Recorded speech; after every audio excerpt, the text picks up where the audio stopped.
where does radiation in space come from? Actually, it comes in three different places when we're in low Earth orbit, like on space shuttle or space station. We have radiation from our trapped radiation belts, the Van Allen belts. We have radiation that comes from outside our solar system called galactic cosmic radiation. We also have radiation that comes from the sun during big solar particle events. Now, the sun has an 11-year cycle. It goes from very minimum amounts of activity to very maximum amounts of activity. And during the maximum amounts of activity, we have lots of solar particle events and solar flares, and we can get radiation from those events. Now, when we're going back to the moon and we're outside of the Earth's protected belts, it's going to be much more dangerous for the crews. We can cause acute effects. The crew can get sick very rapidly, unlike they can on space station or space shuttle. After about a half-century of human spaceflight, radiation detection and predicting space weather events is still not an exact science. Unfortunately, we cannot accurately determine when large particle ejections, called coronal mass ejections, or CMEs, will occur.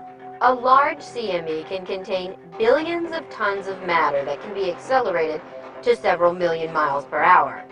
At these speeds, particles can reach Earth in a very short period of time. When the particles reach us, they collide with our magnetosphere and create auroras over the polar regions. Although beautiful to watch, the events which lead to this phenomenon can be very damaging and dangerous to astronauts outside the protection of the magnetosphere. In fact, between the Apollo 16 and Apollo 17 moon missions, a large solar particle event occurred.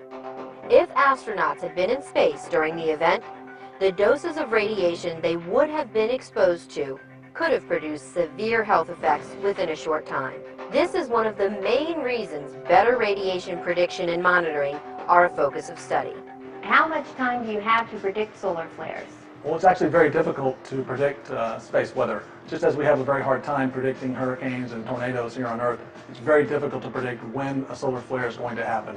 A lot of solar physicists around the world are working on that problem, but right now we don't take action with the crew until we measure an increase in radiation. We are looking at trying to predict when there's an all-clear period. That'll allow us perhaps to do an EVA on the surface of the moon when we know there's a 90% chance we won't have a bad solar flare within the next 2 days.